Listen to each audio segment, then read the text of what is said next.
Welcome to Film Strip. These podcasts are spoiler-filled as we discuss the plots, characters, and themes of the films in review. All content used or discussed in these podcast episodes is the property of the respective owners and used under the Fair Use Act, Section 504(c)(2), Title 17. Welcome to Film Strip. I'm Jay. I'm Brian. I'm Ron. And I'm Lindsay. And this is a review of That Thing You Do, starring Tom Everett Scott, Liv Tyler, Jonathan Schack, Steve Zahn, Ethan Embry, Giovanni Ribisi, Charlize Theron, Bill Cobbs, Kevin Pollak, Chris Isaac, and Tom Hanks. Written and directed by Tom Hanks, released in 1996 on a budget of $26 million, grossed almost $35 million at the box office, and spawned a platinum soundtrack to boot. One of two films in his career Tom Hanks has directed. He's directed a lot of TV episodes, but he did this one, and then I guess late in 2022, he did A Man Called Otto, so he finally got back in. But when he did this, everybody thought like, oh, Tom Hanks is going to be the new Clint Eastwood, and no, not so much, because as he tells it, he wrote this in breaks in between endless interviews doing press tours for Forrest Gump because he got really bored answering the same questions over and over again. And one thing about Forrest Gump is all of that soundtrack that went along with it, that big double soundtrack. I think they even released another one after it. It was like boomer dad rock of all time, you know, and he was listening to all that music, and it kind of got him reminiscing. And he thought, how many one-hit wonders are on the soundtrack? And thus came this little movie. But before we get into all of that, welcome in everybody here to Film Strip. Brian, let's start with you. Memories of That Thing You Do, because this was really your idea. You've been wanting to do this one for years, man. We rented it when it came out on VHS as a family back in the day because we loved a lot of that 60s type of music and everything else. And so my dad and I are both musicians, and we both wanted to see this movie. He loves Tom Hanks, so it was a no-brainer, and just fell in love with the movie itself, so much so that I bought the VHS, took it with me to college, and my wife and I, dating at the time, watched it over and over and over again. It just became one of our favorite movies of all time. Very cool. Ron, what about you, man? I really don't think I saw this movie until it started to hit VH1, and then I saw it hundreds of times because it was always on VH1. Yes. So somehow, weirdly, I missed it. I'm not sure what was going on in my life at the time, but I ended up catching up to it and then some. Linz, what about you? I saw it when it first came out. My cousins and I spent our summers kind of together, and we loved watching movies, and every summer had somewhere between 1 and 3 movies that we watched like daily, and this was one of those movies for that summer. I think it was this and Dumb and Dumber and Ace Ventura: Pet Detective or something. What trio? I know. But we watched this movie so much, and then I'm with Ron when it started getting put on like VH1 every day. I watched it a lot then too, but I loved it. And, you know, when it came out at the time, of course, we swooned over all the cute boys in it. But as I'm sure the boys swoon over the Liv Tyler and the Charlize Theron. And Yeah. but it was one of our favorites then, and it's remained one of mine. I haven't seen it for a really long time, so coming back to it, I'm glad that it held up. It's still great. Well, I'm the only person of us that actually saw it in the theaters. I went and saw this because this kind of music, again, was something that my parents both were really into, my dad in particular. So I grew up listening to these kind of bands and this kind of stuff. And when we saw the trailer for it, I was like, oh, I've got to see that. Because at the time, I was in like garage bands and stuff. And so it's always fun to go like, oh, let's go and live that action. And the other thing that always amazed me is like, oh, it looks like these guys are actually like trying to pantomime and play along. And I found out years later that they actually learned how to play together, and Steve Zahn's actually a really good guitar player anyway, and I think Jonathan Schack had played some before, but like Ethan Embry and Tom Everett Scott had never played before. They like went through rock and roll boot camp to learn how to do it, and I was always amazed at the way that they shot it all. And that song just I thought, man, for like a 90s band, and it's Fountains of Wayne, Adam Schlesinger wrote that right before they really broke. with Stacy's mom and all that action, to really capture that. And found out later he did it as part of like a contest that the studio had. And I was like, it's so meta. Like this movie is so meta because this was in the era of like post Scream and all that. And people talk about like what Scream influenced in terms of horror movies, but it also influenced a lot of other stuff like meta comedy, meta commentary became a thing forever in all kinds of pop culture in the late 90s through the 2000s.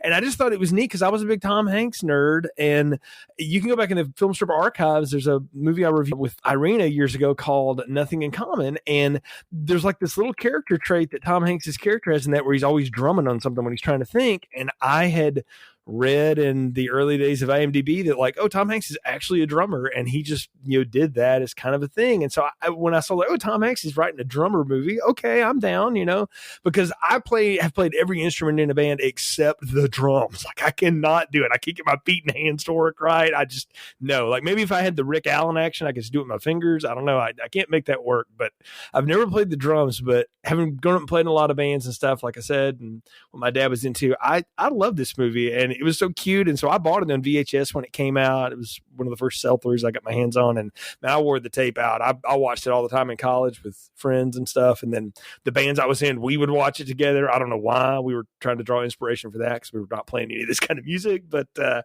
was a lot of fun. And so I've thought about this movie for a long time, and don't know how many times I've seen it. I've seen pieces of it forever because, like y'all say, it was on VH1 sort of in rotation for years.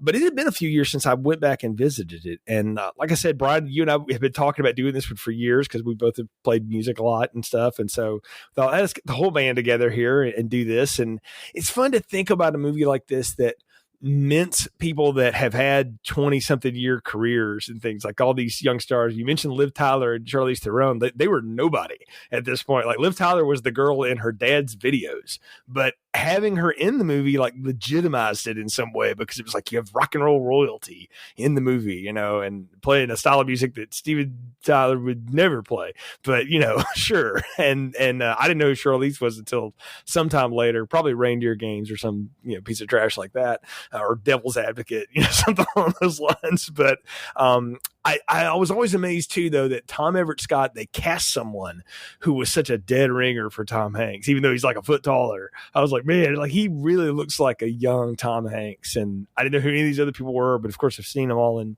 things for years. And it's just fun to watch a movie that's got an ensemble like this where all the faces and then you get to see them for years and do things. So yeah, that's my background with That Thing You Do. And of course, like a lot of people, I had the soundtrack and wore it out, and I even queued it up on my Spotify the last couple of weeks as we were getting ready to do this, just to revisit some of it. And it's funny how much it holds up.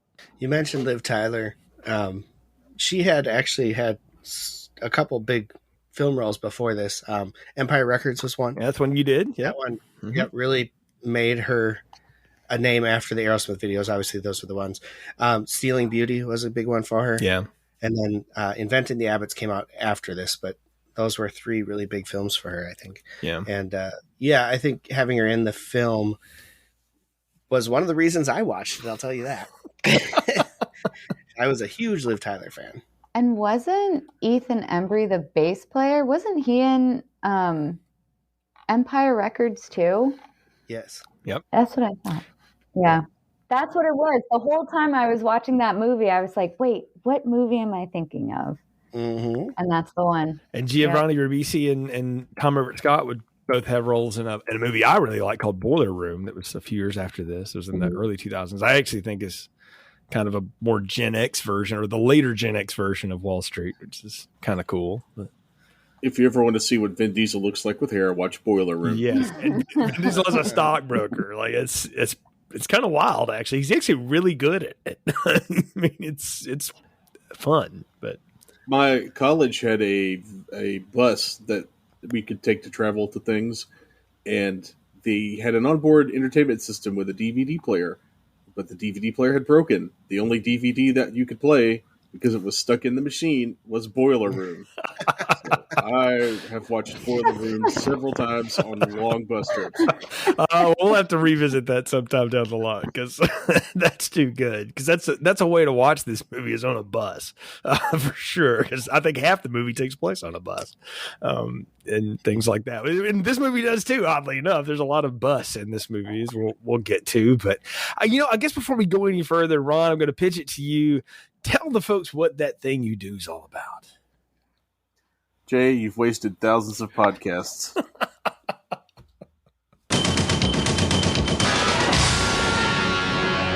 It all started with a broken arm. 4 friends from a sleepy town nestled on the shores of Lake Erie. The band that would become the Wonders was going nowhere fast. Then, as the Chinese would say, a crisis turned into an opportunity. Exit the original drummer with a broken arm. Enter Guy Skitch Patterson. The jazzy backbeat carried the band often called the Oneaters from a college battle of the bands to the big time. That college gig caught the attention of Villa Piano's Pizza Parlor, which got the band a regular gig. The fans came slowly, but they came. With it came $1.45 singles of the song that would be the band's signature hit, That Thing You Do. I really like those Jimmy and the Herdsman albums. I mean, they're good stuff if you're in the mood for that lover's lament, weepy sort of thing. There's a reason those albums sold so well, you know what I'm saying? But if you want something that will still get people up and dancing, then you gotta go with the Wonders, and it's gotta be That Thing You Do. Nothing else in Jimmy Mattingly's discography even comes close. With that success comes the band's first manager, Phil Horace. Yeah, I was looking around for the talent there, and I found those boys, playing at the Pizza Parlor. I thought they was so good, I almost dropped my water ice. With Horace's help, the band started getting local radio in Pennsylvania, and a big rock and roll showcase that goes horribly. But that doesn't deter the band, who meet with Playtone Records impresario, Mr. White, and immediately become the newest stars in the Playtone galaxy. I worked for Soul Siler and Playtone for 30 years, and I've seen a lot of acts. Freddie Fredrickson, Diane Dane, the Chantrellines, you name it. So Mr. White brings in this 45 and puts it on. Says it's this band out of Pennsylvania called the Oneaters. The name? Terrible. Fucking garbage. But that song? That song was something special. Playing the packed state fairs and rising up the bill, the Wonders are united by only one thing, the music. With every passing week, That Thing You Do climbs the charts and the pressure grows. Singer and songwriter Jimmy is pushing to return to the studio. Backbone Guy is hobnobbing with his jazz heroes. Guitar hero Lenny is chasing skirts, and bass player TB is just looking to get to Disneyland before he ends up in Vietnam. I'm not sure what was harder, keeping Lenny away from the tables or keeping TB away from the Chantrellines. The day of the band's triumph, a national television appearance on the Hollywood Television Showcase, things start to go wrong. If you ever see that appearance on the Hollywood Television Showcase, you can tell that something's off. It's not Wolfman's fault, I'll tell you that much. There's clear tension between Guy and Jimmy, as we know there was a good reason for that. TB doesn't show up for the gig and is replaced by a session musician. Lenny is preoccupied with a blonde-haired Playboy bunny. Skitch's late nights finally caught up with him, but it's a little television chyron that makes all the difference to lead singer Jimmy, who blows up at their manager, his bandmates, and the band's costume designer / his girlfriend, Faye. The release of the unauthorized biography of the Wonders, Thousands of Kisses, revealed a lot about the tension between Jimmy, Guy, and Faye. It's almost as if their breakup comes out of nowhere, like a dropped subplot edited out of a movie. With Jimmy and Faye's relationship blown up, so blows up the band. At the height of their fame, the Wonders collapsed. But not all was lost. TB earned 2 Purple Hearts in Vietnam and works as a building contractor, possibly for the Magic Kingdom. Lenny's love of loose slots and looser women earned him a position as a manager of a casino in Laughlin, Nevada. Jimmy, the serious and dedicated songwriter, carved out a career as the lead singer of the Herdsmen, collecting 3 gold records with Playtone before becoming an esteemed record producer. Guy and Faye got married and had 4 children. Guy's now a respected jazz drummer and teacher at the Puget Sound Conservatory of Music, which he founded. He's still Spartacus, and he's still leading the way.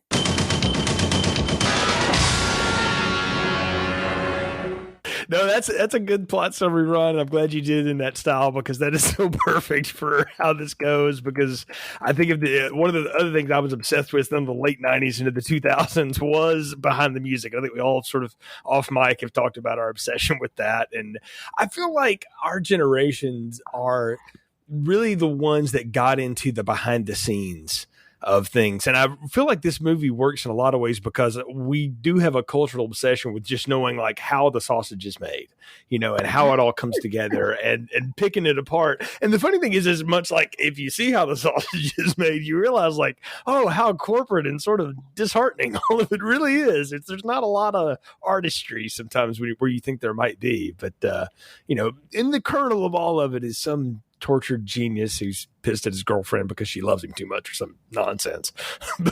but yeah, that's where this lives.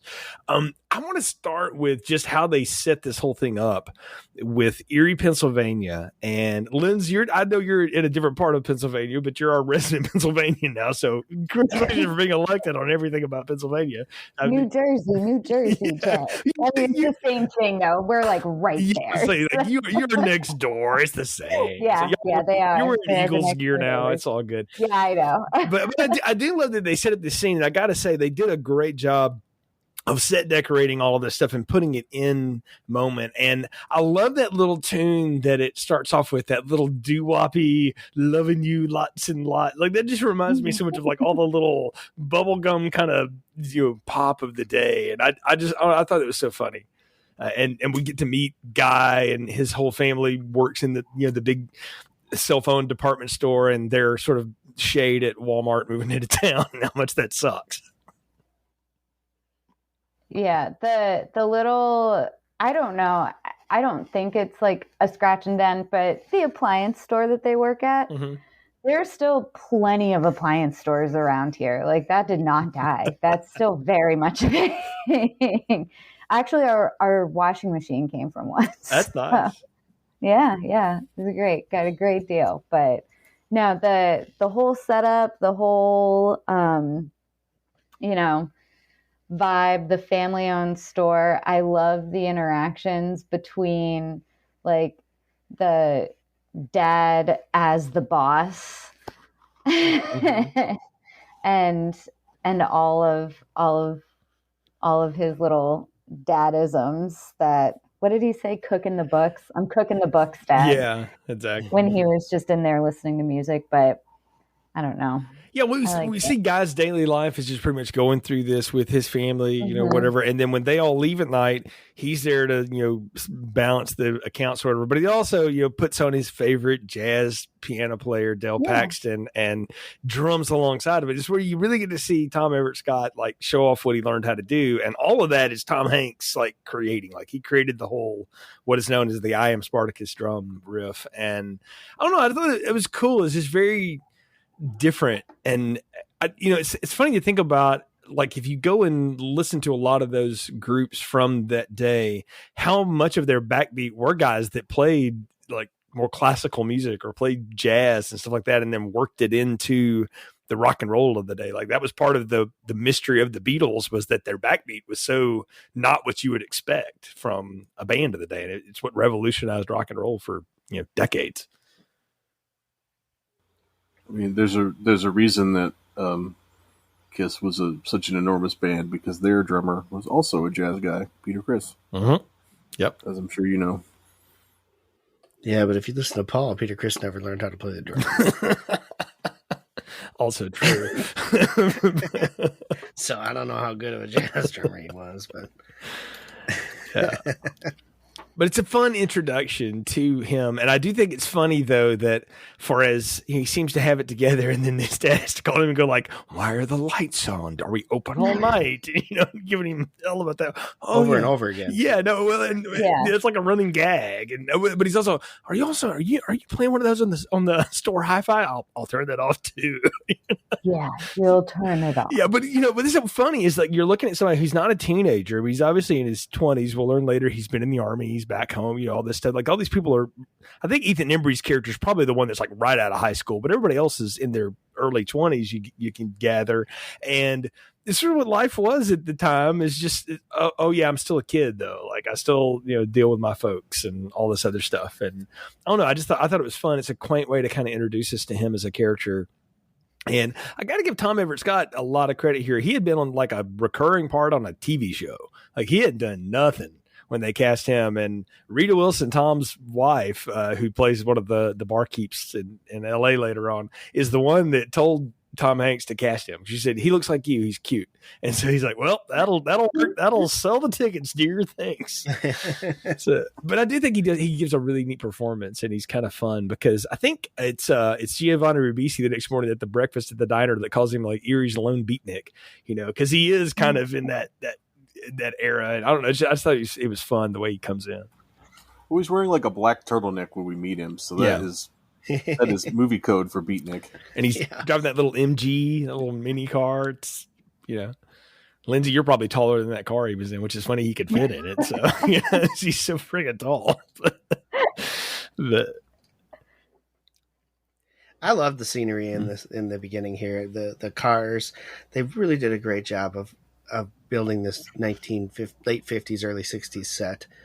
And I thought it was just kind of cool. And then the shop is really neat too, because it's like it's one of those, I've got every kind of electronic and appliance you need right here, alarm clocks and clock radios and big, those big turntable chests that they used to have. My parents had one like that. Yes. They got those. They got washing machines and vacuums up the wazoo. It's just a really cool look at that. And my favorite part of that whole era is when the sister's reading the newspaper and he looks at the ad for the big store. Yeah. And he starts reading off, I don't think I want to live in a world where one can't shine his own shoes and needs a polishing kit. Yes.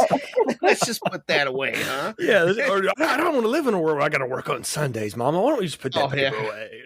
He is the daddest dad I have ever seen on film. That guy clearly understood the assignment when they hired him to be. I mean, it is perfect the way he plays it off, and it's I got such a kid. Holmes Osborne is his name. He's Mr. Patterson, and he is just so he's like you said, Lindsey. He's just the perfect dad. So. But he's got this Ozzie and Harriet thing going on, right? But he's also kind of sinister because he's sipping his gin and tonic at night, and he's got his like smoking jacket on and the shag carpet and all that at home, as we'll see. It's just kind of funny, but you get Guy's family, and then again you meet the rest of the Wonders and Faye, everybody else the next day at the diner. And I think it's neat the way they introduce all of them. You got Jimmy, the talent, as Mr. White will call him later, and clearly he is. He's always trying to think of a name. And I just got transported back in time to my bands sitting around in the garage or wherever we were trying to come up with names for a band and just writing the most random shit down on a piece of paper and going like, yeah, and having arguments about like, no, but you say it like this and all of that. I got a kick out of that. And then Steve Zahn is such a comic goofball, and it's so fun. He can play other things too. I mean, you ever seen that movie, The Perfect Getaway? He's got a real interesting role, and then him and Timothy Oliphant kind of switch playing sinister and comedy off of each other. But he's funny, and then Ethan Embry's just sort of being the sweet little boy next door who never gets a name, and it's become like a thing. And people have asked him so long, he finally made one up, and people are like, "No, it can't be that." So he just gave up.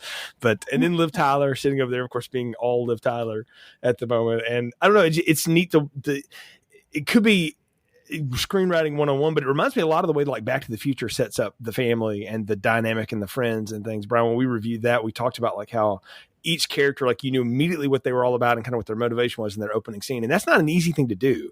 But Hanks does a really good job with that here. And I think the actors also do a great job sort of pitching themselves into these roles. I agree. I really like how they each had very different personas, right?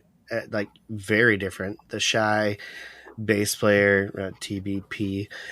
You got, Jimmy, who's the arrogant, Do It My Way or the Highway type thing. He keeps going back as they're trying to come up with a name. He keeps going back to his herdsman. Keep going back to the herdsman. Yeah. Trying to push that name on everybody, which they don't do eventually. And he gets it in the end, but whatever. And then you got the guitar player Lenny, who is all about having fun, doesn't care, like when Guy kicks into the drums and starts playing it really loud, he's like, "This is awesome." Yeah. Jimmy's all like, "What the hell are you doing?" He's just out there to have a great time, pick up chicks and just have fun. So what you're saying is he is the Bobby Doll of this group. Absolutely. Well, I mean, Bobby Doll or the Bret Michaels, interchangeable here, guys. Yeah, true. But yeah, it's just awesome how they all just have such a different dynamic and how that brings it together to build this band. And yeah, I like that introduction of everyone. And then of course Faye too. Yeah. She's kind of the girlfriend who's there to cheer him on, but doesn't really get the recognition from her boyfriend that she deserves throughout the movie at all. Yeah. Can I get the sense that like all of these people grew up together? And it's not said, but like I said, I think Ethan Embry's playing the youngest one, and he might have been in real life. I don't know, but he's playing a younger person than them. And I kind of felt like he's sort of like the kid brother of like one of their friends from school or something. And, you need a bass player. So having been in a lot of bands where you had to find the bass player, you just grab anybody and go. I mean, not everybody has Token living next door like Cartman and just grab a bass and play. So you got to find somebody. And so he just makes it up as he goes. And then you have Giovanni Ribisi, who is a small role, but just playing like the biggest asshole in the world as the drummer. But he's such an idiot, but he's perfect for that. Like he's such a good douche. And that's hard to pull off, but he does it well. But he's like a lovable dude, yes, right? Yes. He's not an unlikable character at all. He's really fun to watch. And right before he breaks his arm, and you see him like in the background, just goofing off, like guys and like just doing stupid stuff. And then, oh my bad, I broke my arm. Yeah, jumping over parking meters with Ethan Embry and just having fun. The funny part is that he's with the family of Guy throughout the rest of the movie. Yeah, like he takes the guy's place. he becomes the new sales guy at the store. He's over there for dinner. He's over there. I think him and the sister are together. That's always kind of what I assumed. I think my favorite part about that is that he never got like salty about like, that should have been me. I should have been the famous drummer. Like he was just as happy as everybody else was to see it happening. I think that he probably thought that once his arm finally healed, he'd be back, right? Maybe. Right. Yeah. That's my take on it, because he came to the shows and cheered him on, and he was like, "No, you're going too fast." what I love about him is that and Steve Zahn just eviscerates him in one line when they're trying to recruit Guy after he breaks his arm at the store, and I think it's even at the diner or whatever, and he said like, "Oh, I don't know, is Chad going to play Wipeout?" He's like, every song is Wipeout to Chad, and I'm like, I know that drummer. I've played with that drummer. I understand your pain.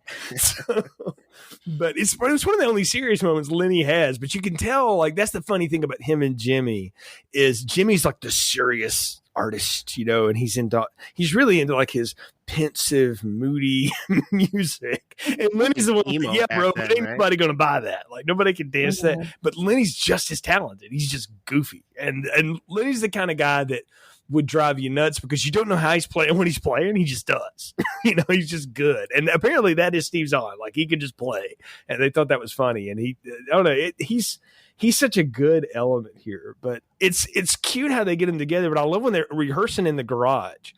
And poor Ethan Embry over there is like giving this whole performance, like he is counting in his head. You can hear him going 3, 4, 1, 2, like trying not to get off beat with that bass line, which is so weird because you watch. I mean, they play that song like 10 times in the movie, but later in the movie, he is like jamming the hell out of that song before they get the big studio guy to come in and play bass.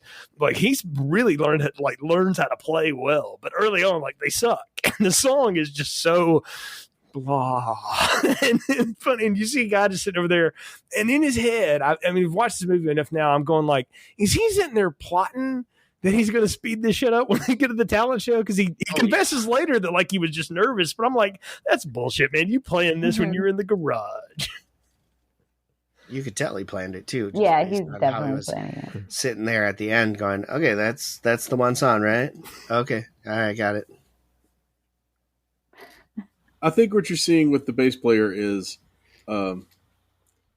sort of a growth of self-confidence. Because he starts out really just kind of like mousy and quiet, but he kind of grows into trying to, dancing around like he's in the playing with, Isaac Hayes or something.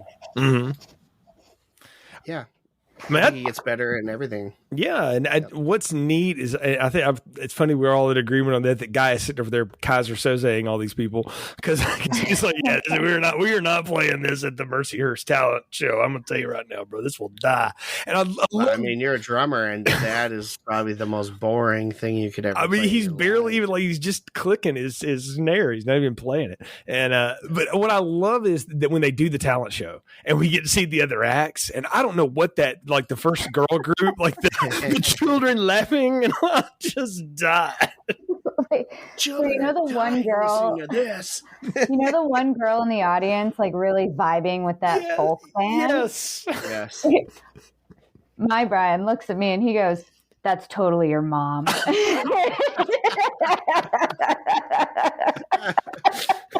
And I was like, it is though, like 110%. Lindsay's mom vibing with the Joan Baez hippie chick. If she's not, she would have either been on stage with that band or the chick that was like really, really, like, man, this is a real banger they're playing.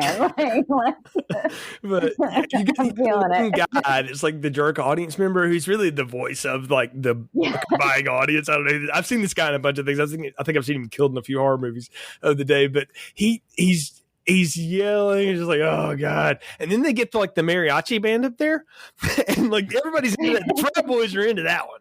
And I was like, I know some guys I went to college with that would vibe with that too. Like, like that would work. The fan. I felt for the guy that had to MC though, and like it's not going well behind you because I've been that person, and you're up there trying to like keep going. I never had anybody like heckle me like that, but it took me back to the days when I was the ring announcer for that wrestling league in North Alabama, and the boys would be late in the back, and they're like, "Dude, go out there and stall." I'm like, "What am I supposed to say?" And like Grandma is just giving it to me from the front row, and I'm going, "Please God, get out, give me the signal from the back to bring these guys out. I'm dying out here." But I did love that guy though when he was getting heckled enough. He's like, "Shut up, I'll kick your ass." Yeah. Yeah, that super fan is an actor named Sean Whalen, who is most famous to me as being the dude in the very first Got Milk commercial who can't answer the question about Alexander Hamilton. That's him. Wow. Oh, okay. Holly pointed that out to me, and it clicked it immediately in where I knew this guy from. That is so. Was in, like Revenge of the Nerds 3. He was in Batman Returns. He was in the People Under the Stairs. He's one of the People Under the Stairs. That's where I know him from. Is People Under the Stairs. Yes. But that's awesome. That's funny that Holly remembered that so vividly too. He is also in the great 1994 horror movie ? Tammy and the T-Rex, which is definitely something we should do on the show. Just stay tuned on that one because I'm in just from the title. But no, I love that they're trying to set all this junk up and nothing is going right. And I did love the guys like, "Are y'all ready to go?" No. And Jimmy's like, "No." And I was like, "Oh, okay." And then I've been in this moment, Brian. I was going to see if you've ever been in this moment where your drummer starts playing a song and like they are playing it way too fast. And you're like, "Oh crap, what do we do?" And you just have to go with it. So my band was playing it like one of these talent showcase things once. We're supposed to be showing off for, I don't know, potential record executives, whatever, is garbage. But we got out to play our opening song, and it was so freaking cold outside we couldn't feel our hands. And our drummer started our opening song, which was a 3.5-minute song. We played it in 2 minutes and 12 seconds. So we blew through that thing. I was like, well, I now know how that thing you do felt, because my buddy ran a tight ship, So the drummer was not allowed to go too fast. And if he was, he would literally get in his face and be like, you slow that shit down now. Wow. I think he would have if he had the moment. But well, you know, this is the same drummer who in the middle of an Allman Brothers track was eating a sandwich while playing and checking his phone. I will also give a shout out to the late great Stuart Rice from my band in college, who would sit back while we're trying to jam out songs, and we'd be reading like Kurt Vonnegut novels in between, you know, his backbeat. But he never got off beat, so we couldn't yell at him. But he would literally have a book in his hand with his snare hand, and he could just read it. Yep. So it's crazy. Guys that have got the rhythm, man, can do it. But but you know what? I'll say this about Guy: whether he did it on purpose or he's nervous, he's damn right, because that makes that song a complete moment when he hits that backbeat. Well, you know what I like about it too is that Jimmy's trying to sing it melodically, yes, like the slow version, as they're jamming the crap out of that song, and you're like, "Oh, come on, dude, get it going!" And he's just like, "Yeah, mooning over it," and it's just like, "Oh man." You know what? But it still hits, and that's what's neat to watch the evolution of the song. Is really about the end too. It's really when they're playing one of those night fair things. It's probably the best version of the song. They're just jamming the hell out of it. The showcase one is like the polished one, but like the most rocking version is when they're really tight and they've got it together at that later fair gig. And I mean, Jimmy's just wailing the hell out of it. And I'm like, okay, he finally leaned into it. But I have this theory about Jimmy and that song is that he wrote it and he liked it until it changed, and then he hated it. And so he hated his own song because he was always about that B-side thing, which has the most preposterous name ever, All My Only Dreams. Yeah. As Tom Hanks calls it, that lover's lament crap.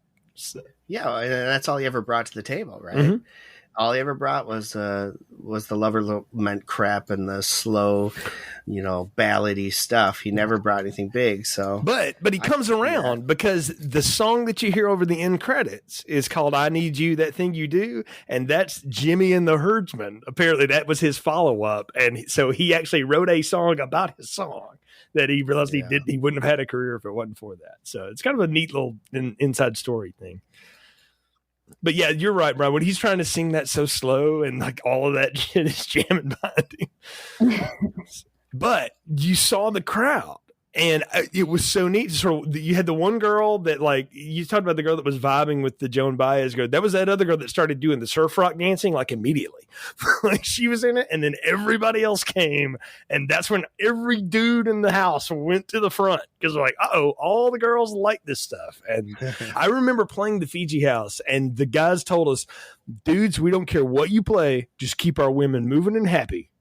And we're like, 10-4, no problem. Yes, sir. That is the rule of the bar. Yeah. You know, Proud Mary. The women, you get the women up there, and the men will buy more and more beer. That is exactly the rule. But I love that talent show gig, and like you said, Chad shows up with this humongo cast. He's like, "Oh, guys, too fast, man!" That poor guy bumps into him, and he just hits a slink out of the back. But what'd y'all make of Tina, though? Guy's girlfriend, Charlize Theron, who is very much not interested in being there at any time whatsoever. How long is this going to be? I'm just trying to figure out why she was dating him in the first place, because she strikes me as the type of girl that, you know, dates up. Hadn't met the dentist yet, would be my guess. I mean, the dentist is definitely a better fit for her. But the whole time I was like, what's her end game here? Like, why did she, is it because he was in the army? Maybe she met him in uniform or something like that and fell that way. That might be it. I think I just answered my question, but yeah. I was thinking maybe she thought there was a little bit of money behind that appliance store. Maybe. That's what she was interested in. And they bring Erie, Pennsylvania as a small town, right? They treat it as a small town, and I don't know what the population was in the 50s and 60s, but I think that you go with what's there.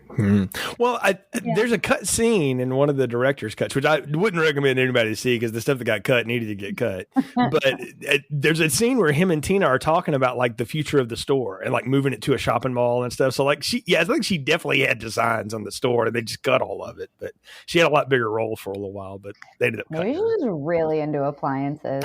I mean, that's her jam. It worked for Allie Larder in Varsity Blues, so whatever.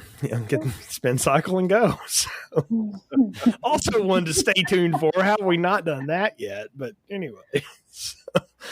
But yeah, I love though that after it's over with, though, now she's all into this, because they're driving home and he's of course, geeking out because I've been that guy where you have like a really good gig and you get excited about it or whatever. And they're talking about it on the way home and she's like, yeah, I'm going to go watch you play. She's totally into it for a little while, which I thought was funny. I mean, I got a kick out of the way she came around once they had a little bit of notoriety, I think she's into the fact that he's famous. Yeah, he's more than local famous into the music, right? Yeah.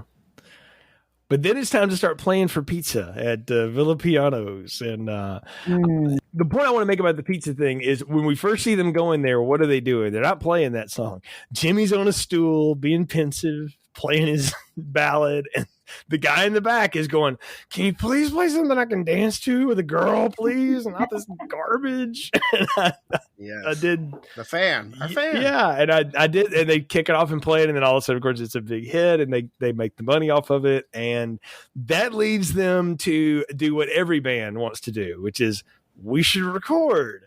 And I am a Chris Isaak mark. I love his whole thing that he's like from a different era, but he's modernish or whatever. Of course, everybody my age, every dude knew Wicked Game backward and forward, probably the video as much as the song.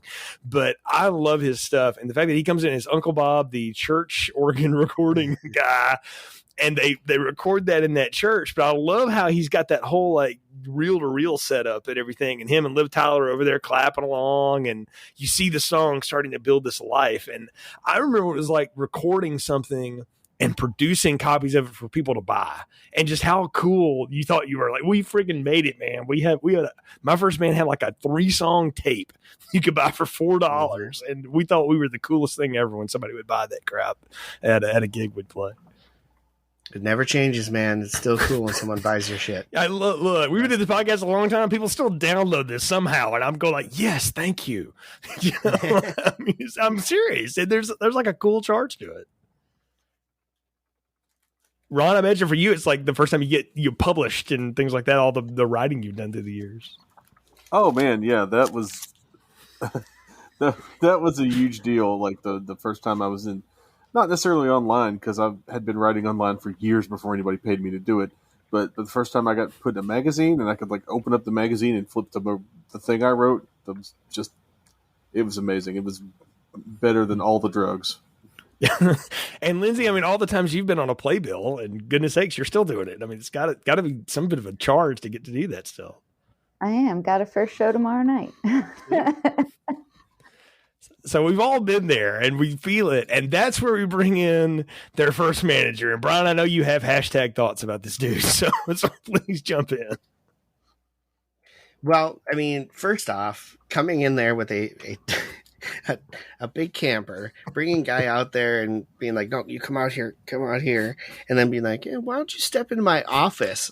Creepy vibes go up big time. Now, maybe not in the 60s, but today, yeah, we know who Ted Bundy was in 1964, so there was no reason to be afraid. Yeah, I just got this. My office is this camper on the back of my truck. Why don't you come on in while I open the door and tell you all about the music world? Mm-hmm.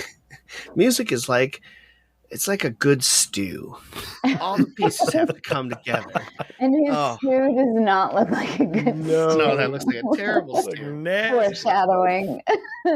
And I like that, they're going through it all. And this is, throughout the whole thing, right? Jimmy's the serious guy, and the rest of them are there to, like, have some fun. And he's telling everything that they want to hear. But Jimmy's just like, I don't know if I want to sign anything to do with my music, right?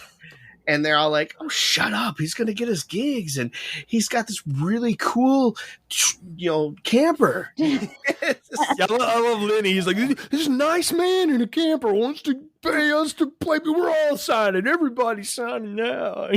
Yeah, so that was funny. But man, just the whole setup was hilarious. Like you're going to sign with this guy who runs everything out of his home, which is a camper. But you know what, though? It reminded me of, Brian, it reminded me of the stories of like the old territory days of wrestling and how guys just kind of ran the business out of their short pocket and stuff. And I was like, you know what, though? Like to us, it seems like we're real cynical. I'm like, oh, God, no, don't get in the van. You'll never be seen again. But in those days, like that was really how that stuff got done. Like the local talent guy picked it because he got kickbacks from the record company for finding talent. He was a talent scout, and that's how you found him. And I just think I always thought that it was a throwback to a different time when we were less skeptical of everybody's motivations, Before all the serial killing. Before we knew about them every 5 minutes. And if he really is driving around Pennsylvania doing essentially legwork for these guys, he's going to need a place to stay, and he's not going to want to stay in a hotel. That might cost $5. Yeah, right? Yeah. I can just put 12 cents of gas and go across the entire state in that pickup. But no, I liked old Horace here. I mean, that guy's been in a billion movies. I mean, goodness, you see him all over the stuff. Oh, wow, what's his name? I had it right here in front of me 2 seconds ago. Horace. Chris Ellis is the guy's name. Chris Ellis is, you've seen him in 100 things. He's usually like playing a heavy, which is sort of wild, but he's funny. I got a kick out of him. Heavy, yeah. And he just ends up being such a nice, caring guy that the band clearly likes because they want to stay with him. They don't necessarily want to go to this, Well, because he's gotten them all these gigs. Yeah, exactly. Yeah. They have a certain sense of loyalty to him. He gets him on the Pittsburgh thing with Kevin Pollak and his amazing cameo-ness. I love Kevin Pollak. Anytime he comes on the screen, he's like, Vicksburg and the Pittsburgh. He's just being such a radio DJ guy. And I got a kick out of him, though, because he's such a great comic. And so all of this is just stand-up that he's doing. And I love that we haven't talked about it enough that, like, their name is The Wonders, but they're using O-N-E, trying to be like the Beatles with a beat. But everybody gets it right. It's the Onetters, the Oneaters. They just keep screwing up. And when he's introduced, like, the Oneaters. And, like, at one point, like, they just stopped correcting people that were like, fuck it, whatever. Let's just play. And Jimmy's up there and the mics go bad. And, I mean, if you ever played anywhere, Lindsey, I'm sure you had this on stage before, like, everything goes wrong. I've had a drum kit pull over on me before. I got hit in the face with a beach ball once. It was I've been to that nightmare. It was it's not a good. I've never been hit in the face with a beach ball, Jay. Going into my guitar solo, I will have you know. But so the kids thought I just dropped to my knees as part of the act. No, I was probably concussed. I just imagine this in my head. Do you want to know what this was? This was at Faulkner University. And if you know where that is, you know how funny that is. But he sounds like he's on like stage 15 of Bonnaroo or something. Oh, it wouldn't even have been that good. Holly, Ron, your wife has seen this band of mine play, so she knows how goofy that could be sometimes. But no, I love how everything just goes to hell and they can't get on beat and everybody's off key and Guy's just so despondent and Phil's just trying to talk him up like, you can't let one bad gig ruin your commitment to the band. And he walks him into the Chinese restaurant and there sits, again, like you said, Ron, probably every agent Tom Hanks ever had up to that point in his career. And I always think it's fun when a director wants to put themselves in their own movies and they want to be a character. Like Clint made a career out of this, right? And it's fine. There's a certain way you have to do it. You have to just pepper it in just right. And I got to tell you, I love this guy. I love this character. I want to know more about him. I have such a good time with the way he's so cocksure and so cool, and he doesn't get offended by anything.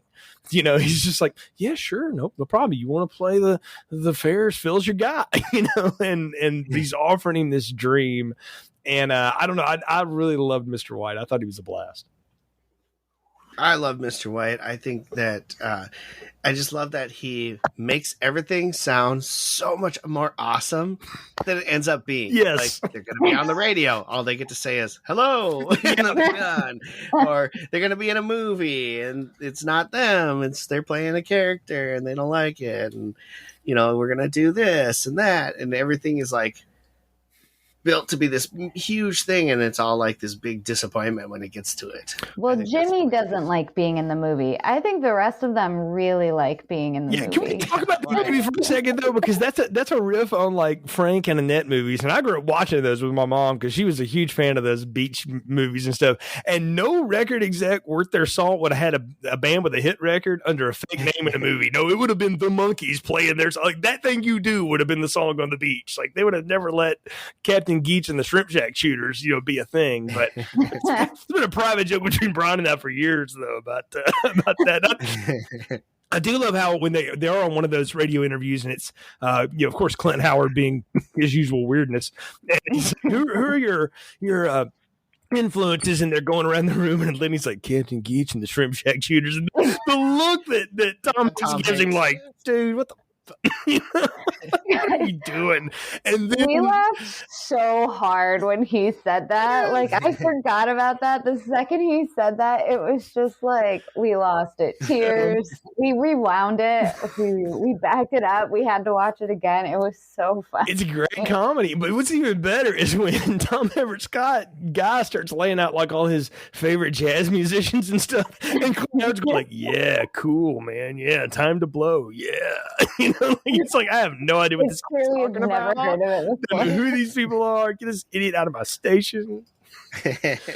See, I have a different take on Clint Howard. I feel like that's the only time he woke up during the interview. Yeah, I agree with you. Okay, I think that when they're talking, he's just ignoring them doing DJ things, and then when he starts naming names, Clint Howard, you can visibly see his eyes like raise up, and he's like, "Oh, light up." Mm-hmm. Okay, so you read it that way. I read it as like, who the hell is this kid talking about? Oh, no. I think he was like, wow, this kid actually knows real good musicians, and I'm here stuck playing this pop crap all day. I read a book once by the drummer of the band Semisonic, and it's a great book about like rock and roll lifestyle and stuff like that. And he talks about like radio interviews, and it really struck a chord with me when I watched this movie again after reading it, because he said they vacillated between the two things that we see here. Either you get 1 second to say hi, and you got up at 4 a.m. to go do it, or you're being asked a bunch of questions by somebody who doesn't care what you're talking about. And he said it was either one or the other. It was never in between. And I always thought that was funny, because I'm like, oh, that's just been going on forever. It's just but Brian, you brought it up, like Mr. White sells him on all this stuff, but when they really get to doing it, it's not nearly as glamorous as you think it is, and I think there's some truth to that, though. I mean, it's not nearly as much fun as you might think it would be. It's a lot of work to be a touring band, and we see them go through that when they're on the fair tour too. Like the White gets them all the same suits and stuff, and I love when he turns around to them and says, like, "It's very important you don't stink today."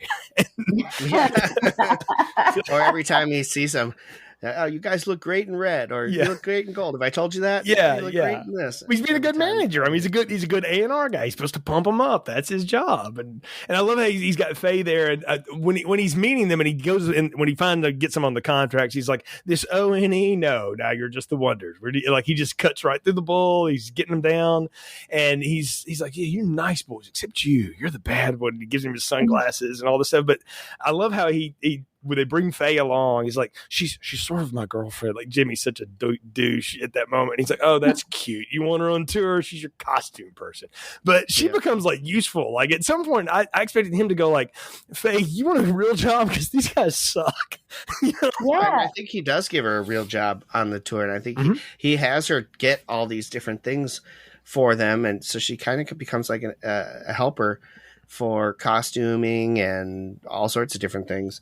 So I think he does find value in her and uses her more than probably she expected to be. And she's good at it. And I think he sees that too. So he really warms up to her too, which was nice, because at the beginning I was expecting her at some point to be like, "Oh, well, she's not on tour anymore." Or when she gets like left behind and all the women are crowding around him or crowding around everyone. It's like, oh, she's not allowed in the thing. And then he goes, no, she's with us. And guy goes and gets her and pulls her back into the police car when they're getting taken away. And so I did love too when they are all kind of splitting up because they're on the big tour with all the Playtone artists. And so everybody's got like their favorite, right? You know, like the Chanterlines, I guess sort of the Supremes of the day or whatever of the Playtone record, you know, the bass player's enamored with them. So he's been, you know, all over them. Of course, Lenny's just following anything that's cute and running around. And then Jimmy's all obsessed with like the I guess she's maybe in her late 30s, 40s, former diva pop star, the Diane Dane lady. And, you know, she's telling him all this stuff and gets in his head like, she told me it'd be like this. You know, the woman that wises him up. She's so jaded to the rock world and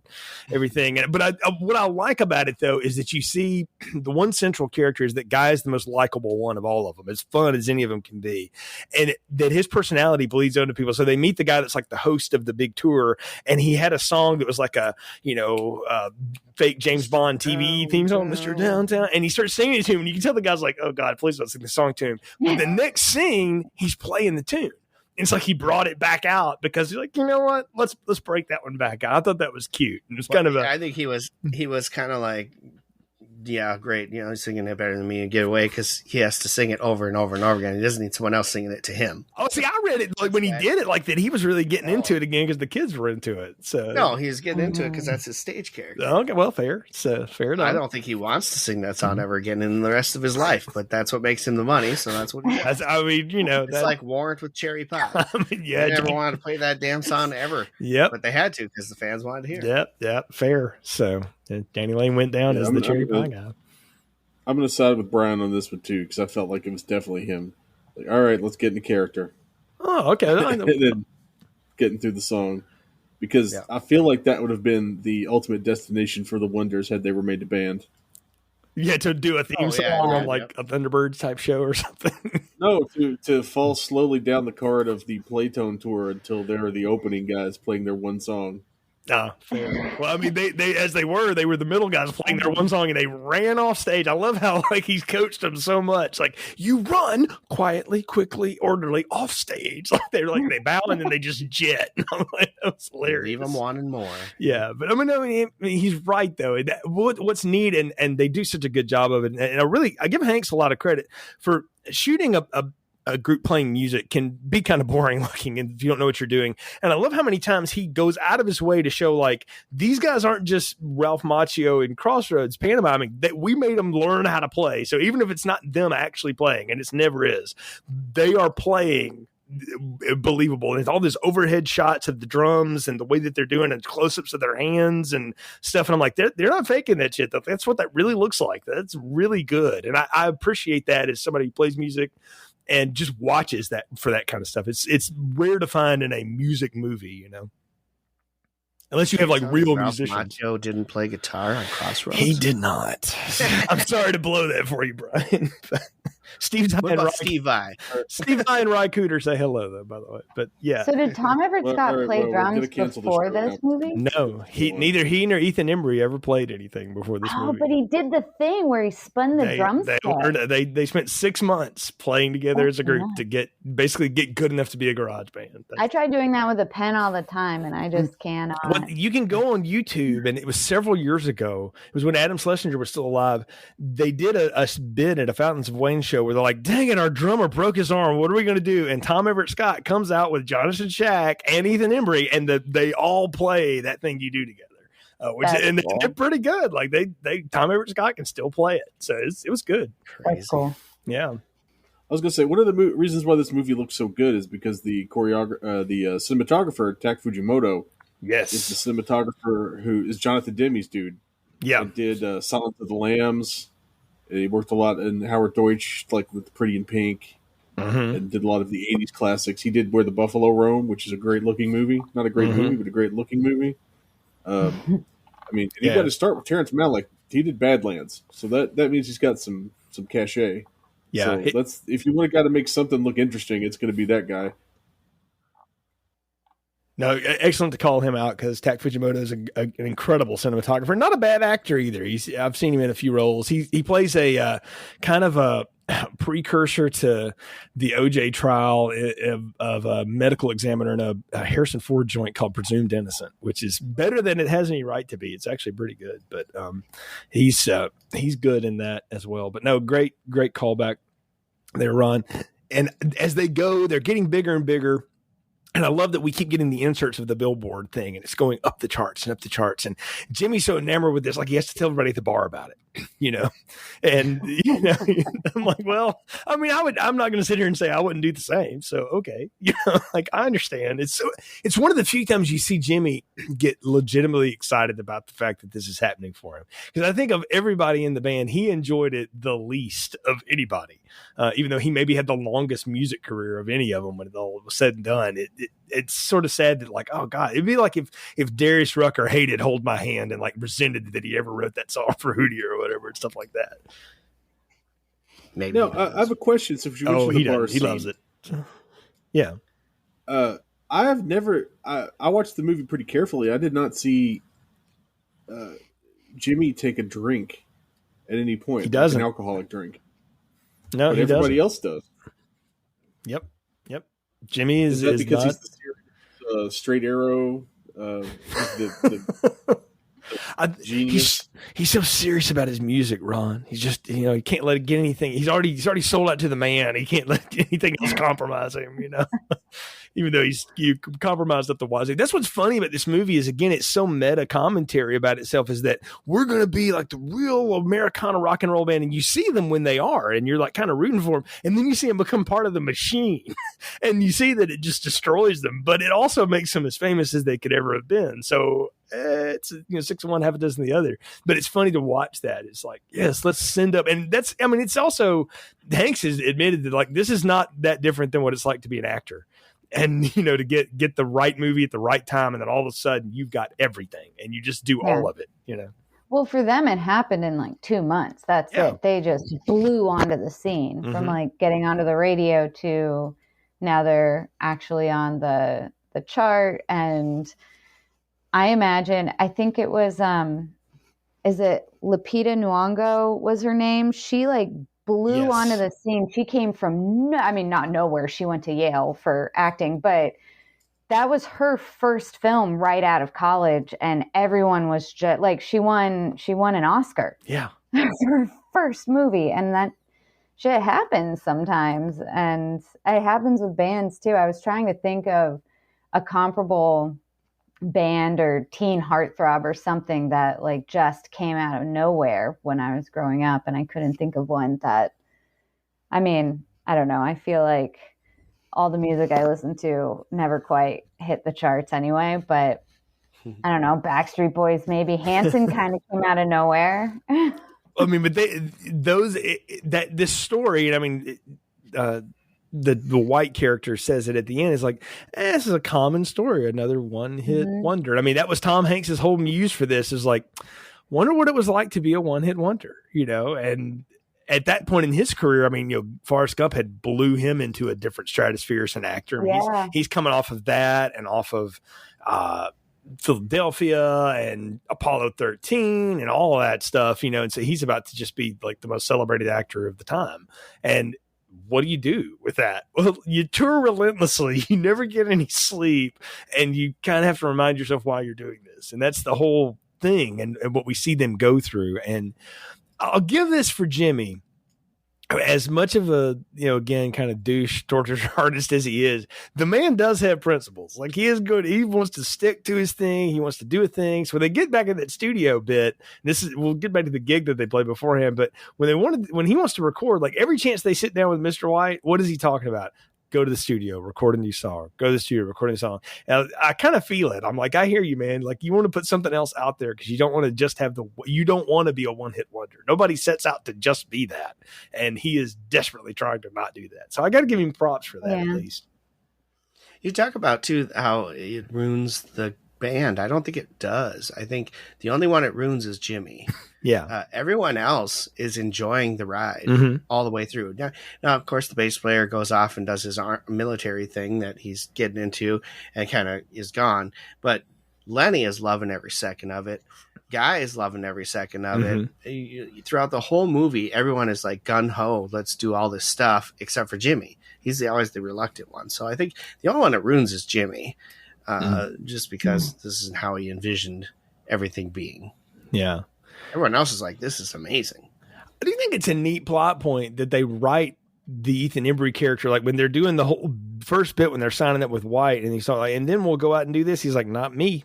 He's like, I'm joining the Marines in August. And he's like, but you'll stay with us till August, right? Because you can already see Mr. White going like, okay, who do I know that's a bass player? Who am I going to replace this dude with? And he clearly knows the guy. They bring the most straight, boring guy ever, too. Like, yeah, well, he had a real bass player, though, a real session player. Yeah. So, yeah. And he could riff. I do like that moment, too, when they were like, yeah, but we've never even played with him before. Do we even know he can play? And then he was like, Junior, yeah. Oh, man. Yeah, he smokes him with that. It's like, okay. And they're like, okay, yeah, that'll work. Yeah, that'll work. Yeah, I'd love that. Well, it's like that. I think it's some kind of a Geico commercial or whatever now, where like Slash tries out for the garage band, and they're like, yes. Oh, God, that's one of my favorites. You're in. Yeah, it reminded cool. me this yeah, the same thing. But no, I do love that they're already making plans. But I like that about Ethan Embry's character, that he's got something else to go and do, and he's just going to enjoy this because all he wants to do is go to friggin' Disneyland. And the little, like, his post caption Animal House thing is that he's a building contractor in Florida. I'm like, that's code for we didn't want to pay for the license, but he built Disney World, kids. Like, that's what that says. Is he built a theme park and just works there every day. He's an Imagineer. And I'm like, oh, I thought that was there's a sweetness to him. I think Ethan Embry always plays that character anyway. Like, I Can't Hardly Wait. It's one of my favorite, teen coming of age movies, and he's awesome in it. And I love his whole arc that he's going to join the Marines, and when he finally meets some out in California, like all he wants to do is show off for him, and he can actually do it too. Like he's doing the push-ups. He wants their approval. Yeah, and they're and they end up liking him. Yeah, well that's funny though. You talk about that. Yeah. Because everybody's seeking somebody else's approval. Jimmy's seeking validation from like established artists that want to take him seriously as an artist, Guy's seeking just, what he really wants to do is play with somebody like Del Paxton, because he meets him in the bar and he just fawns over him, which is hilarious. And see, Rita Wilson is definitely trying to pick him up, and she's like, oh, I just lost you. Okay, you want to go meet Del? And so that's who he wants. And Lenny's just trying to find the hottest blonde he can, to have a good time with. And, Ethan Embry, he wants to go hang out with the Marines. So everybody's got their motivation, and it's fun to see that, because success breeds the avenue to do that, but it's also what starts to splinter them into different places, and that leads us up to the big showcase. And I do love the cameos in this. Bryan Cranston playing that Gus Grissom, giving bad joke drops as an astronaut would, and Peter Scolari, Tom Hanks' old acting partner from Bosom Buddies, is the host and all that. But when they do the show, speaking of Tak Fujimoto, Jonathan Demme's the voice of the director, of the TV director, doing that stuff. And I had flashbacks to broadcast journalism, like 248 or whatever it was I took, where I had to learn how to do all that crap. And what I realized is, like, it's a neat way to show a performance of a song that we know, but it's supposed to be like the ultimate moment of them performing the song. And most of it we see is from the producer's point of view. It's like, tight on that, switch to that camera, slow it down, baby. All right, give me that. They're just going back and forth. And it was a neat way of doing it. Yeah. Did anybody notice who the sponsor was for the Hollywood Showcase? Monsanto. I thought that was hilarious. There's more meta commentary from Tom Hanks, clearly. Well, that was way before the Monsanto stuff happened. So, yeah, I just think that's hilarious. That is funny. So, oh man, I love though that the thing that sets it all, sets the powder keg off is the Chiron. And I just want to say, it's the one nitpick I'm going to have. Jimmy would have to have like laser beam Superman eyes to be able to have seen that. Read that. Yeah, like there's no way the playback screen would not have been big enough for him to know that. Like that would have to come to him later down the line. But we've seen Jimmy be a jerk a few times. But the fight he lays into everybody, and the way he lays into Liv Tyler is, man, I wanted her to slug him so hard because she did. She did verbally. Holy crap! Yeah, that's what I was talking about. Is he unloads on her, but the way she comes back at him, maybe the best breakup I've ever seen in a movie. Oh yeah. And you can see her wheels turning before she's like, I need to say something. Yeah. Or can I speak? Whatever her line was. And then she just let loose. It was a perfectly crafted. I felt like she had been holding on to that for a very long time and was just waiting for the moment to just drop it. And buddy, when she did, it was on. But you know what? The cool thing about it is she doesn't raise her voice a single time. She doesn't yell at him. She doesn't cry. She doesn't get hysterical. She just drills him right in the skull with all of those words. And you can see everybody's face, like even behind the sunglasses, like Tom Everett Scott is like going, holy shit. You know? I mean, everybody's just blown away by that. It was a heck of a performance. It's when at least you can see then, you know, if you'd seen her in Empire Records or Stealing Beauty, you knew she had talent, but you could tell like, oh man, this girl could really bring it. And I don't know. I appreciate actors that will go at each other in a scene without being ridiculous or over the top, you know. And Jimmy's supposed to be kind of over the top and melodramatic because that's his character. And Jonathan Shack nailed it, but then she just buried him, and it was perfect. It was really, really good. But I mean, things are starting to come unglued at that point because the next day in the studio, Del Paxton said was going to happen. Mm-hmm. I was gonna say the whole thing about that scene is that she doesn't come out of it from a place of anger. She comes out of it of a place of deep hurt. Yeah, disappointment. Yeah. That really is what sells it because she's not like flying off in a rage. She's like, put up with you for 2 years. You've been treating me like this for months. You drag me on the road with you. I don't have any friends. I don't have anyone I can talk to about this because all of your bandmates are off hitting jazz clubs or chasing out Playboy bunnies or wanting to be a Marine. So I've been holding on to this, and it's been festering. It's been stuck here in me, and I'm going to vent it, and everyone's going to hear it. Yeah. Yeah, she didn't do it privately because, of course, he never did anything privately either. And so that's when they unloaded all of it. They go to the studio the next day, and, of course, Lenny's run off to Vegas to get married in the Chapel of Love. So I'm so happy. If only they'd had – I guess it was a little pre to have Elvis marry you in Vegas. That was a few years. Elvis was still with us at that point, so we weren't doing that. But yeah, I mean, I did think – I was like, yeah, that's where Lenny would wind up. Sure, I'm there.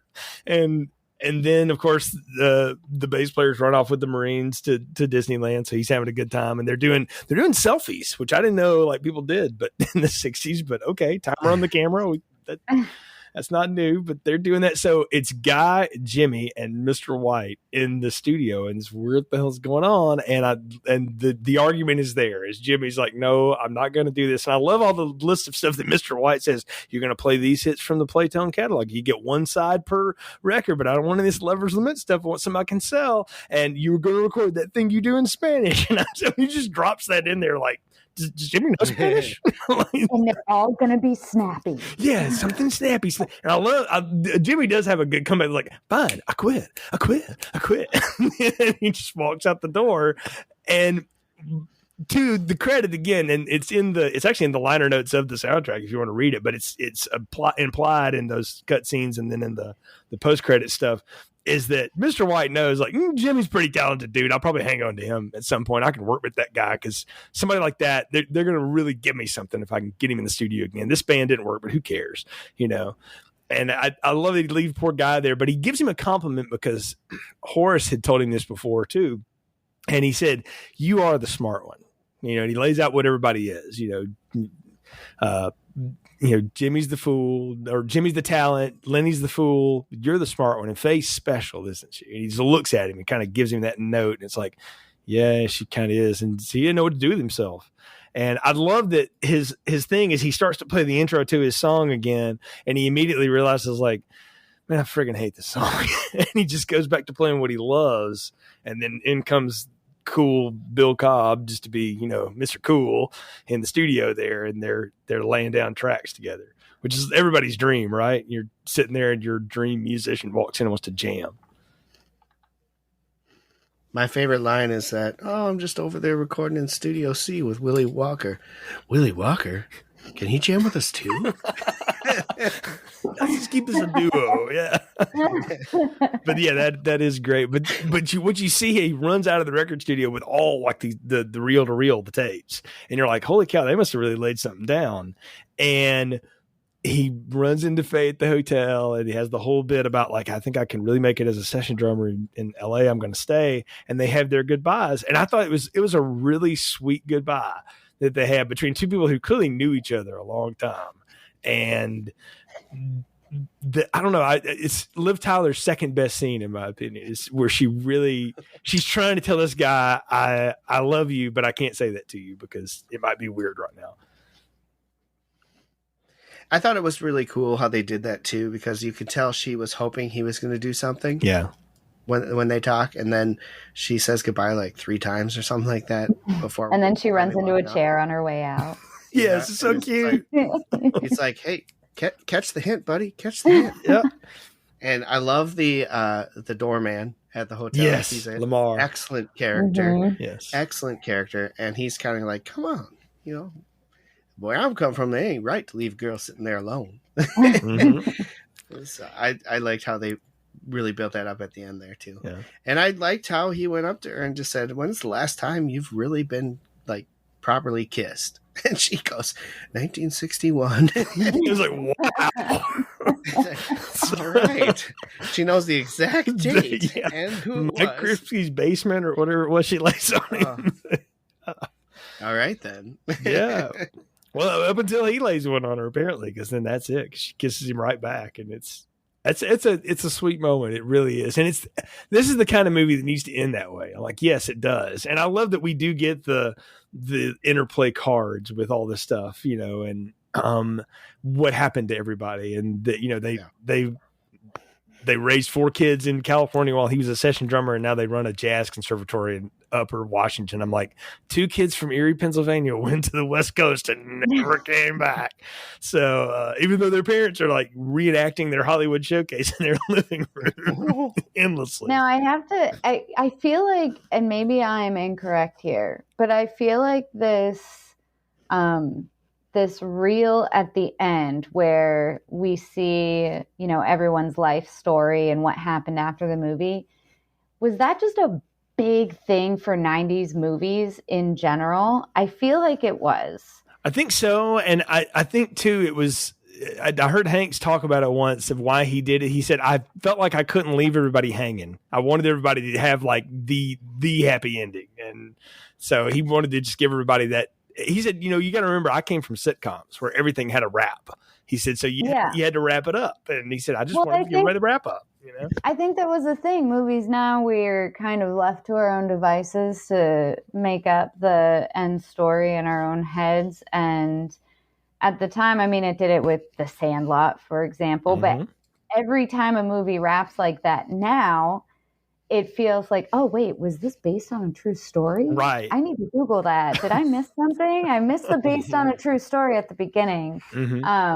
And I knew this one wasn't, but probably based loosely on Tom Hanks's experiences. But I was like, no, there were a lot of movies, I feel like, in the 90s that I remember watching that ended like that. And it was just nice and whole and satisfying to know exactly what happened to people after the end of the movie.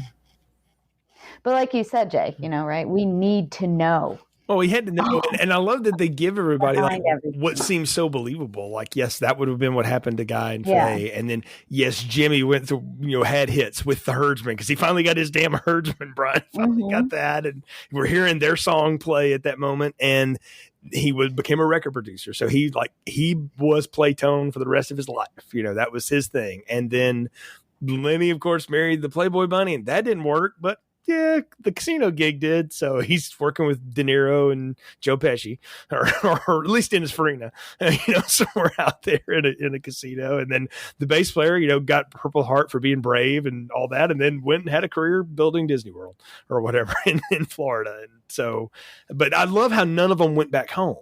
That was the thing. It's like they left and they never went back. And I'm like, man, that was the dream of that generation, was to leave where they were from and go somewhere else and not necessarily go back home. And I don't know, it was just cool. It was fun to see and sort of where they. Yeah, I mean, honestly, I don't know if y'all have ever been to Pennsylvania, but yes, and I've written lines and songs about it. I've written entire songs about how I hated driving through Pennsylvania. Fair. I do think that's fair. Just because we used to do it diagonally to get to the coast when I was a kid, and my brothers and I freaking hated it. It took 3 hours to get through or more. It felt like 18 to get through Pennsylvania, and we just could not do it. I understand that. Yeah. Well, gang, I think we're at the part of the podcast where it's time to give final thoughts, recommendations, and popcorn ratings. So what are yours for That Thing You Do? Brian? Man, this is just for me, it's almost a perfect film. It's just engaging. It's fun. It's funny. It's music, which obviously is a big deal to me. And it's Tom Hanks, who's just freaking awesome. So, and Liv Tyler's in it, which is always good for me as well. Love Liv Tyler. And so for me, this is a large popcorn. It's just such a great movie. I can't recommend it enough if you've never seen it. Ron? I got to say, I was a little worried about rewatching it again for the first time in years, but it held up way better than I remembered. And there was a lot of funny bits in there that I had forgotten that came back to me as I watched the film. So I'm gonna go with an extra large popcorn. I really had a great time watching this after all of the difficulty I had actually getting it to work, which is not something anyone else is going to be interested in but the people in this podcast. But yeah, I had a blast. It was great. It was funny, very sweet, lots of heart. It was a pop song turned into a 90-minute movie. It was wonderful. Linz?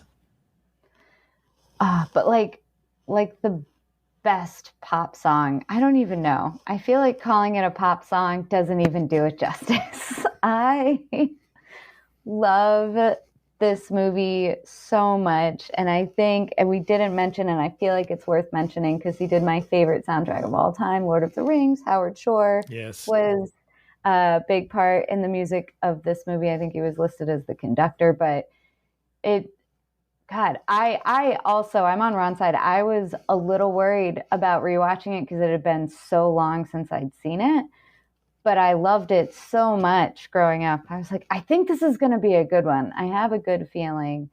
And it was, I think I got more out of it this time because now I'm not, in middle school, and I got all of the jokes and they landed just right. And the music and the writing and the way the entire movie flows, it's just a nice movie. It's so wholesome and satisfying, and it's real but happy at the same time. I don't know. I'm teetering on extra large popcorn. I think I'm going to land on a large popcorn with extra butter, but it was everything that I hoped it still was and more. And for me, I feel about this the way I feel about the music that I loved growing up and really that I was into at the time. And I used to worry about can I go back to that album that I really liked? And it turns out that New Musical Experience from Gin Blossom still kicks ass as much today as it did back then. I love it then for what it was. And the same way about this movie. I do think it is a pop song turned into a movie, but not in a bad way. And it's so hard to do a wholesome, fun movie like this and not be sappy and not be corny, but to use the corny as part of the the avenue and the delivery, and everybody in it gives such a good performance. Like I said, the dad understood the assignment. Everybody understood the assignment. Everybody clearly knew what they were supposed to do. And I give a lot of credit to that to Tom Hanks and for what he wrote and getting that out of those actors, being an actor, knowing how to do that, but also surrounding himself with people like Howard Shore and Tak Fujimoto and all these other people to pull this off and make it work. And man, they just hit a gold mine with that song from Adam Schlesinger and Fountains of Wayne. I mean, to those guys to write that is almost a joke, like to try to write a 60s pop song as a 90s rock band and it to be like one of the biggest things if it hadn't been for Stacy's mom, it would be the biggest thing they ever did. And them to not get mad about it. They lean into it and enjoyed it all through, of course, Schlesinger's gone now, but the rest of the guys still play it. And I don't know. I just think this movie is so much fun, and watching it sends me back to a time 26, 27 years ago, whatever it's been now. And I was such a different person, but I still like a lot of the same stuff. I'm still sort of the same way. And I don't know, it's just fun to sort of slip back into every now and then and go like, oh man, this is cool. So it's a large popcorn for me with all the butter and all the fun, and just kick your feet up. And hopefully you have an easier time streaming it than Ron did, but buy the disc, buy the VHS, watch it that way. If you haven't seen it, I mean, gosh, I hope you'll go out and look it up now, because it is a real blast. But we picked this one not only because it's been in the list for a while, gang, but the date this releases, April 11th, 2023, is exactly 13 years to the day of the first episode of Film Strip Podcast. And each of you have been a part of this podcast for different times. Brian's first episode was July 19th, 2010, Batman Begins, with me and Anna. Ron's first episode was July the 31st, 2014, American Ninja, because of course it had to be, right? And Lindsey's first episode was November 11th, 2018, a Film Strip Sessions, but your first review was Dirty Dancing with Brian and I on February the 2nd, 2020. And of course, my first episode was April 11th, 2010. We've all been on it for a long time, but I wanted us to take a minute and just, cheers and have a few memories of our own about this thing that we've been doing for 13 years now. Brian, let's start with you, man, because you're really who I started this with. Wow, going back to Art of Slang too, man. Yeah. We've been doing this since I don't even know when. But man, there was some really good stuff that was done, especially in those early years. I mean, we look back at the Leprechaun series, has always been a favorite of mine. Yep. Going into that, man, we were like, this movie sucks. But we had no idea how much worse it was going to get as we progressed through that freaking series of movies. And now I look at Leprechaun, the first Leprechaun, I'm like, that's a genius movie. It's, oh man, just terrible. They made for some great reviews. And of course, my all-time favorite episode we ever did together is No Holds Barred. Yes. The movie starring Hulk Hogan. And I cannot listen to that episode and drive, because I will drive off the road in tears at how we describe that movie. Mm-hmm. I highly recommend going back and listening to that one, but do not be driving, because man, I did that once and I was about 2 miles from home and I almost ran off the highway. I was laughing too hard. Ron, what about your memories of Film Strip? Oh man, this has been such a great, fun, creative outlet for me, where there wasn't pressure like that I put on myself when I do my writing. It was at the time I hadn't gotten quite burned out yet on writing and everything, but I needed something. I needed a little extra something to get me through, and the podcast was a big part of that, and it was a great time. And I've met a lot of great people through the podcast, and we've had a lot of great guests that we've gotten to podcast with, and I never would have thought we would have ever gotten a chance to. And it's been such a great fun thing to have in my life, and 13 more years. Linz? I got randomly asked to do a Film Strip Sessions one time. I did it concussed. laying in bed on my iPhone. And luckily, you guys asked me back to do an actual review, so that was cool. And honestly, like because we did this all through the pandemic, and I think I might have gone crazy if I didn't have something to do, because at the time there was, no theater. I was living by myself, and so I had like no contact with the outside world except for like, you guys and everyone else I would Zoom with, but this was just, it's evolved since then. And now I've been able to bring my Brian on, and it's become like a fun, all right, what movie are we watching next? What's the next movie on the list? But it's just been really fun to get in and dig deep into some movies and really think about things that I haven't had to think about, film wise outside of my own brain since college, These are things that I'm sure we're all looking at and analyzing for a lot of movies that we watch, but we don't always get to talk about it. So it's really been a ton of fun to have this outlet. And I'm so happy that I 4.5 years ago ended up on a pod with you guys, and I'm even happier that I'm still doing it. So yeah, 13 more years. Let's go.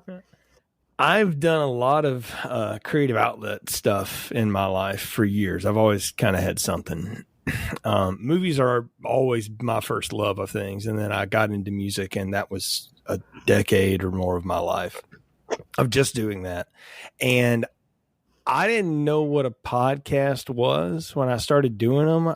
I just started looking for people talking about things that I wanted to hear people talk about on the internet. And I ended up working for a podcast and really learning what I was doing. And then I listened to Brian's wrestling podcast on Blog Talk Radio before they sold out, just like the Wonders, and made life hell for everybody. But yeah, I had a show on there, and he and I traded ads on the shows. I remember that. And we started chatting on like AOL or something like that. And it was also like Buffy, one thing led to another, we're doing all this stuff. And all the people I've been able to do this with have made it so much fun, because I will watch the movies anyway, but having people to talk about it too, because my wife watches movies and it's just like they erase as she watches them. She says that's fine, and that's fine, but everybody really talked to about them. So I would have these conversations in my head all the time, and it was so nice to have them with somebody else. And whether it was Anna or Brian or Nick or Kurt or Irina or any of you, Brian, Braun, Lindsey, and all the guests we've had on through the years. There are too many to name, individually, but it's all the cool people I've been able to meet through this that I've never been in the same room with, and may never, but it's still so cool. And just some of the stuff I've been able to do, it's the coolest creative thing I've ever had my fingers on, like ever. And I would have never thought anybody would listen to it. Ever. And the fact that there are people out there that have listened to this show since we started it, which, go back in the archives. We appreciate it. Forgive us for the first few episodes till we really figure out what we're doing. Really, the No Holds Barred episodes are going to kind of start with. But, I so appreciate the community that is a podcast, and the fact that this podcast has been, it's just this little thing, that we just keep doing. And it was never meant to do for money. It was never going to make any of us famous, but we had our little corner of internet fame, and we still do, and we'll just still keep doing them. People ask me all the time, like, when are you going to give the podcast up? And there's been times that I've shut it down and stopped it, and, just needed a break and all that stuff. And y'all have been gracious enough to just jump right back in when, it hit me again. And now I'm like, yeah, I'll just keep doing it, I guess, until, I don't know, until eventually we just don't. But it's just it's just such a part of my routine in life. Like I used to not tell people that I did this because I thought, like, I don't want people to know. Like, is that going to be bad professionally? And now I guess I'm too old and I don't care anymore. But people ask me, like, what do you do in your free time? And I'm like, oh, I podcast and I run and I podcast about running and I podcast. That's what I do. And they're like, what's your podcast? I'm like, it's a movie podcast. If you've watched a bad movie, we've probably talked about it. And, or if you have a good one a bad one to recommend, throw it in there. And I love, though, that I always wonder when we're getting to review something, Lindsey, now, especially that you brought this to us. I'm like, I wonder what Brian thought of this. That's a lot of fun. He loved this movie, by the way. Good to know. That thing you do. Big fan. So we finally watched good things now, according to him. But honestly, he's starting to embrace the bad things. Oh, I can't wait till we do what we were talking about on the text chain doing. We won't tease it now, but no, y'all really though, y'all, this has been, like I said, it's been the most fulfilling creative thing I've ever been able to do. And I wouldn't be possible without y'all. And I love y'all, and I really appreciate each of y'all for just jumping in and being willing to do this, and for always coming up with, like, we should talk about, American Ninja versus Gladiator Dinosaurs 4. Like, sure, why not? Is it on Tubi? Or I think today's text chain was like, Tommy Wiseau's got a movie about a shark. Oh, that's happening. That's coming to a theater near you, and it's fun to be able to do that and share it with people. And again, and to everybody listening to this, thanks for letting us opine on and kind of do a little navel gazing here. But we would do this anyway, no lie. Like, I would just hang out and talk to these people because it's fun. But I'm so glad that y'all listen to this and download it and share it and laugh with us and talk about it and interact with us. Like, it's such a blast. And so thank you all for being there. But particularly thank you to Brian, Ron, and Lindsey, and all of our past co-hosts as well for being a part of this, and all our friends who come on the show, because it's just a fun thing. When we started this podcast, the whole premise of it was, if I'm going to do a movie podcast, it needs to sound like people sitting around at a restaurant or a bar just talking about a movie. And that's why we try to record it the way we do. And it's just a round table, and it is that. And I tell people all the time, like, my movie podcast is just me and my friends talking about movies that we like or don't, and then we try to convince each other how wrong or right we are. And, it's a running gag to find something I haven't seen at least 4 times, and when you can find it, it's good, and all the stuff. So I really appreciate it. And it's been a real blast. And I couldn't believe when I was looking at the calendar that the 13-year anniversary was was coming up, and I thought, holy smokes, we got to do something for that. We got to get everybody we can back together for it. So thank y'all again for being a part of it, and thank you to everybody who's been a part of Film Strip through the years. Really appreciate it. Of course, you can follow the show's social media at Film Strip Pod on Twitter, Instagram, Facebook, Mastodon, Parler. I don't know what else we got out there. Ron runs all that stuff mostly. Letterboxd, all those things. You'll find shows, announcements, all that stuff if you go to our Letterboxd page, which has our entire list of reviews. If you go to filmstrippodcast.com, that takes you to our Anchor, Spotify distribution site, where you'll find us, obviously, Apple, Spotify, Google, everywhere podcasts are found. We are there. And yes, we finally did fix the Apple feed, you corporate Nazis, for making life hard on us. But we do appreciate it. Please share the show if you can. Leave us a positive review. Helps other people find the podcast. We really appreciate it. So for Brian, Ron, and Lindsey, I'm Jay. Thank you for listening to Film Strip.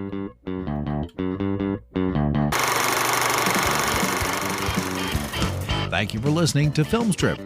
You can find more episodes on our website, filmstrippodcast.com. The Film Strip theme music is produced and performed by Frozen Lake 121. All content used or discussed in these podcast episodes is the property of the respective owners and used under the Fair Use Act, Section 504, C2, Title 17.